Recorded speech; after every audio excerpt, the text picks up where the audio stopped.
अस्सलाम वालेकुम बच्चों।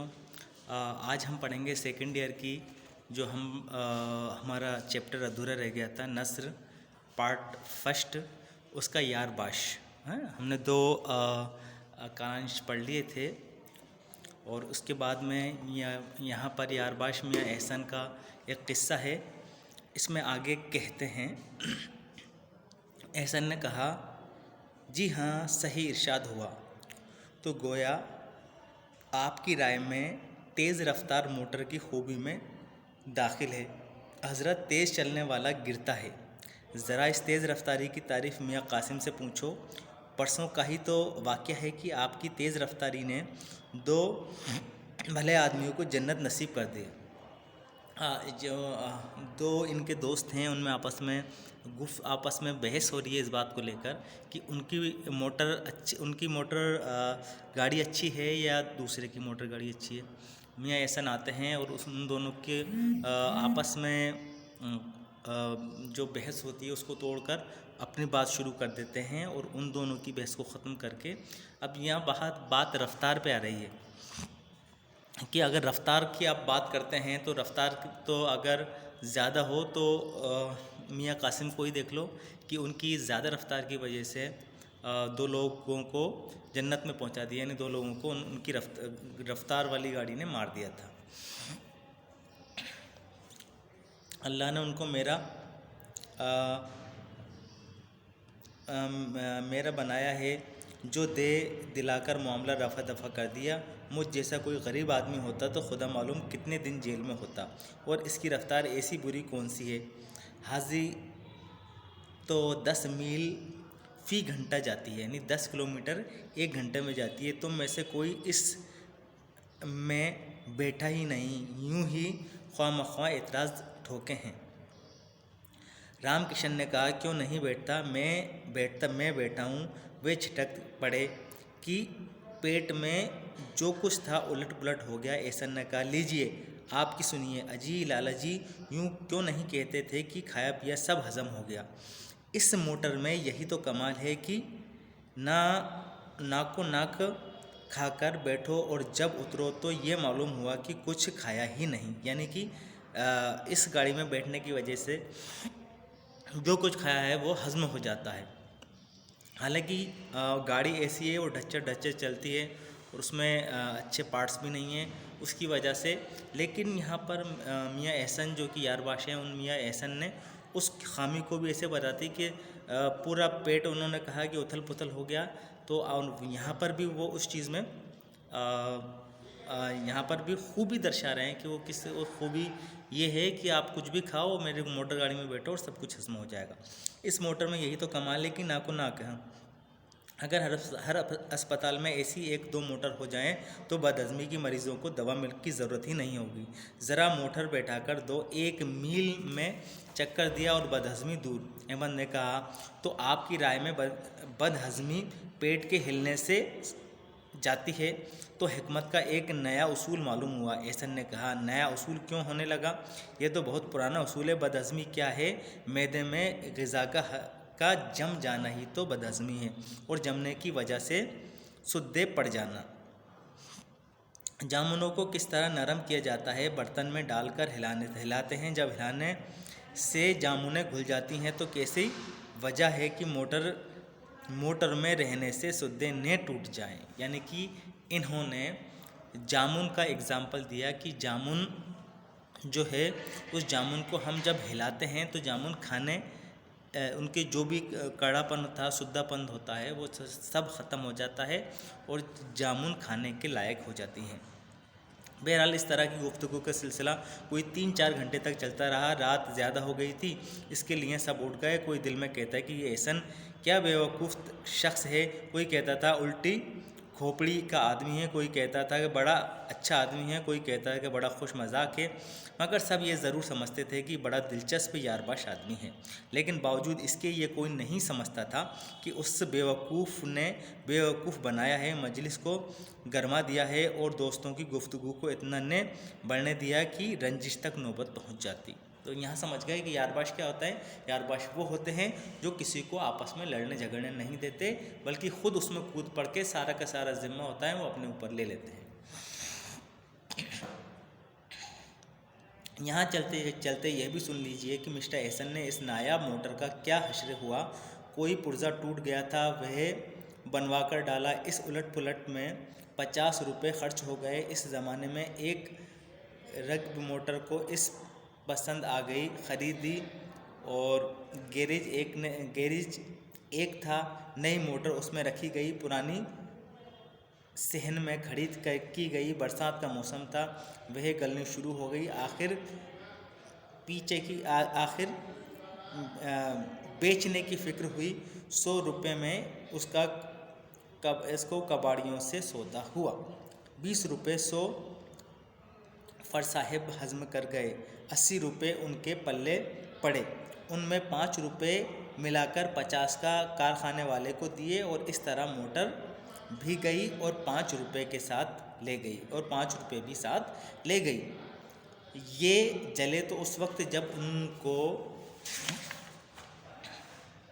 मालूम हुआ कि दूसरे ही दिन कबाड़ियों ने उस मोटर का सिर्फ मैग्नेट 185 रुपये में बेचा है। रगी मोटर सेकेंड हैंड भी और बहुत घिसी पिटी, मगर इनके पास आने के बाद उनका मुकाबला कोई दूसरी मोटर नहीं कर सकती थी।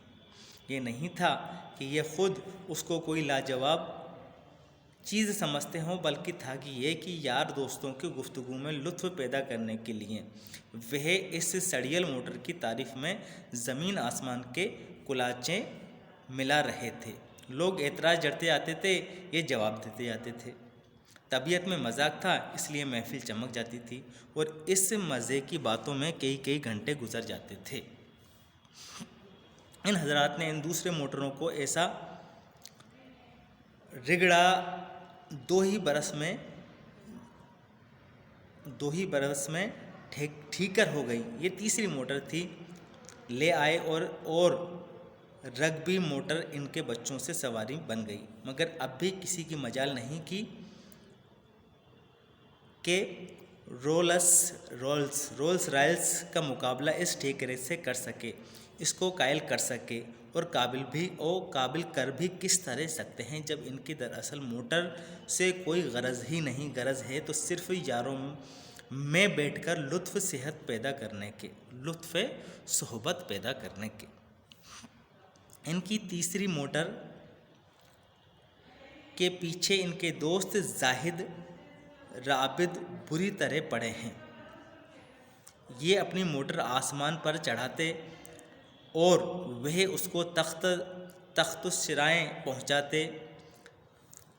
यहाँ ये हजरत और इनके दोस्त मिले, ख्वाह वह कोई आम महफिल हो या गोशा तन्हाई, इस नई मोटर जिक्र निकालना लाजमी है। घंटों इस पर गुफ्तगू होती और नतीजा नहीं निकलता। आखिर ये सच कहते हैं या वे समझते हैं कि एहसन धून की लपेटता है। ये समझते हैं कि चलो इस तरह यारों का दिल बहल जाता है और दिन भर इनकी कोफ्त दूर हो जाती है, इन्हें बोरियत दूर हो जाती है।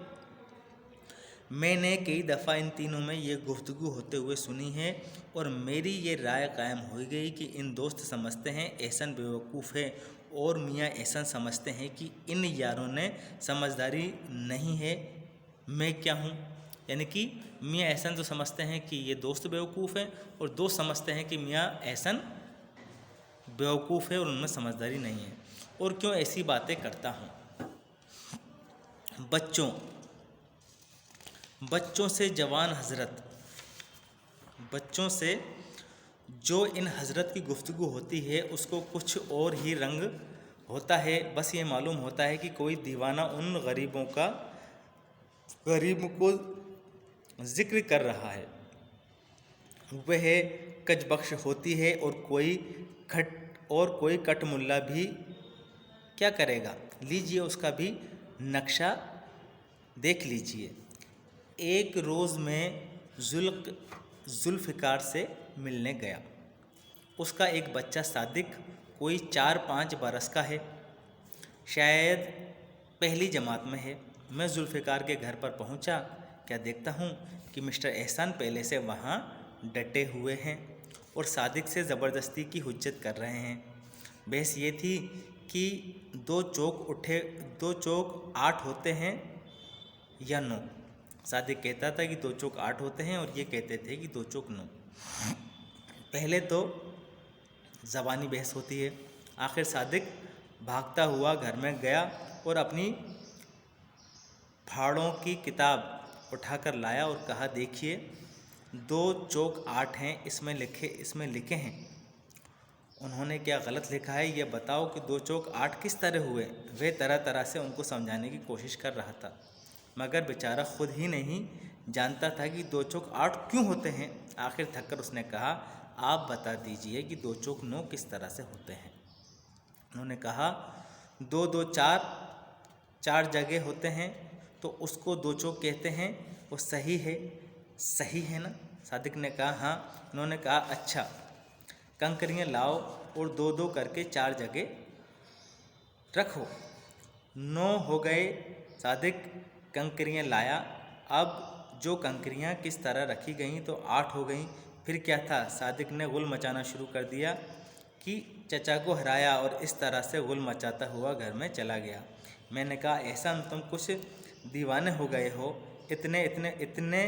इतने बच्चों से भी बख्शते हो, तुम्हारी कुछ आदत ही ख़राब हो गई है। एहसान ने कहा, वाह हज़रत, अच्छी कदर की मैंने लम्बड़े छोटा बच्चा छोकरा को सीधे रास्ते पर लगा दिया है। अब पहाड़ों में वह अटकने वाला नहीं, जहाँ कहीं रुकता है और कंकरियाँ समेट कर लाया है। उनको मालूम है कि बच्चों से उल्टी सीधी बहस करने से उनकी अक्ल में तेज़ी आती है। मैंने कहा, तो माशाअल्लाह आप इल्मुल दिमाग की माहिर भी हैं। एहसन ने कहा, क्यों नहीं, कुछ हिम्मत है। इल्मुल दिमाग यानी आप लॉजिकल साइंस के मालिक हैं। आपको चीज़ों को अच्छी दार्शनिक तरीके से देखना, फिलोसफर तरीके से देखना आता है। आप इल्मुल दिमाग के माहिर भी हैं। एहसन ने कहा, क्यों नहीं, कुछ हिम्मत है तो आओ इस इल्मुल दिमाग पर बहस हो जाए। मैंने कहा, मुआफ़ फरमाइए, मेरा दिमाग मुफ्त खाने को नहीं है। एहसन ने कहा, तो आप बहस करने को दिमाग खाना कहते हैं? मियाँ, वही शख्स बहस करता है जिसके सर में कुछ बचा हुआ होता है और दिल में हमला सहने की कुव्वत होती है। हमको देखो, जहाँ जाते हैं सारी महफिल को एतराज़ सुनते हैं, जो अब देते हैं और दबने का नाम नहीं लेते। बाज़ लोग बड़े फ़ख्र से कहते हैं कि हम बड़े ईमानदार हैं। मैं कहता हूँ कि उनमें बेईमान बनने की हिम्मत ही नहीं, इसलिए ईमानदार बनने बैठे हैं। मैंने कहा, तो आपकी नज़दीक ईमानदारी कोई चीज़ नहीं? एहसन ने कहा, ईमानदारी दरअसल इस्मत बीबी अज़बी चादरी है। मैंने कहा, मुआफ़ फरमाइए, मैं इस मौजू पर आपसे बहस करना नहीं चाहता। फरमाने लगे, तो अच्छा, 2 चौक उठाएं, इस पर बहस रही। मैं 2 चौक तो कहता हूँ, मैं भी 2 चौक मैं भी देखो आप किस तरह 2 चौक उठाने साबित करते हैं। इतने में जुल्फ़िकार घर से निकल आया और मेरा पीछा उन हज़रत से छूटा। इनकी गुफ्तगू का अगर कुछ लुत्फ़ उठाना चाहते हैं तो उस वक्त पहुँच जाए जब यह अपने 2 ख़ासुल ख़ास दोस्तों जाहिद और आबिद के साथ बैठे हुए होते हैं। जाहिद जो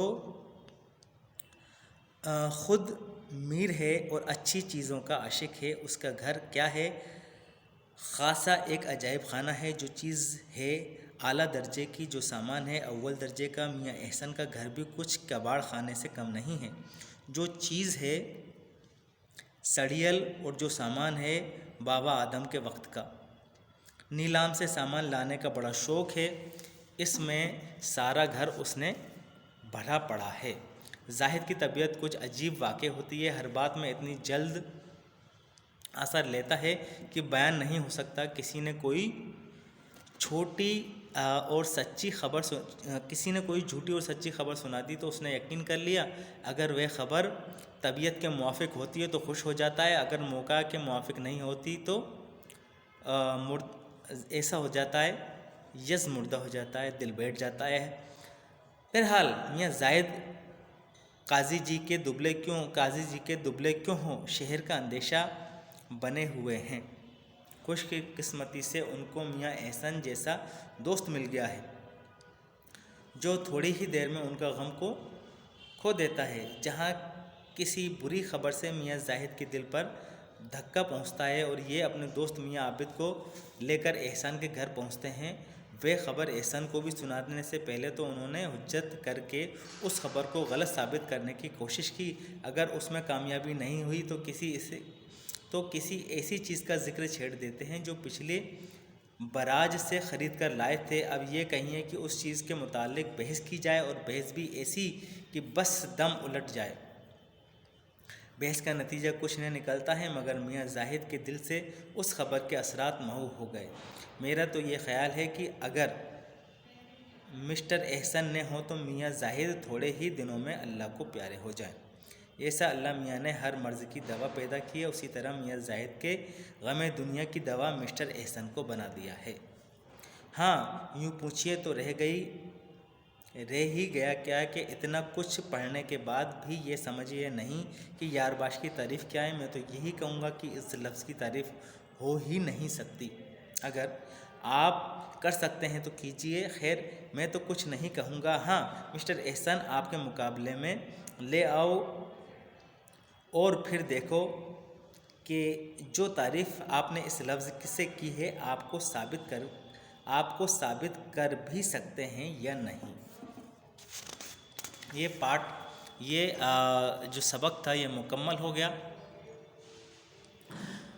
इसमें मियाँ एहसन हैं, ये अपने मेन किरदार में है, असल किरदार में हैं। इनके दोस्त हैं, एक जाहिद एक आबिद है, और इस जाहिद आबिद हर गुफ्तगू में इनसे मिलने के लिए आते हैं। और इसका लुब्बे लुबाब मैं बता रहा हूँ। जो जाहिद है वो अमीर है, और जो आबिद है वो क्या होता है, किसी भी खबर हो चाहे सच्ची हो झूठी हो, उसको सुनकर वो उसको यकीन मान लेता है। और उस तरह से एक उनके जो दोस्त हैं, जिनकी महफ़िल हैं, जिस तरह से उन बच्चों से वो उस तरह से गुफ्तगू करते हैं कि बच्चे जैसे इन्होंने मियाँ एहसन ने उस बच्चे से जुल्फ़िकार से गुफ्तगू की, और गुफ्तगू में ही उनको पहाड़े से काट दिए। उसी तरह से दो दोस्तों ने जब मोटर गाड़ी के ऊपर जब बहस हो गई तो उन गाड़ियों की तारीफ़ें की, अपने उन सब के मुकाबले में अपनी गाड़ी की जो बिल्कुल ढांचा हो चुकी थी उसकी तारीफ़ में कसीदे बांधे और बहस का मरकज़ अपने आप को बना लिया। इस तरह से ये मियाँ एहसन है और मियाँ एहसन ही यारबाश हैं। इस तरह से ये आपका सबक मुकम्मल हुआ।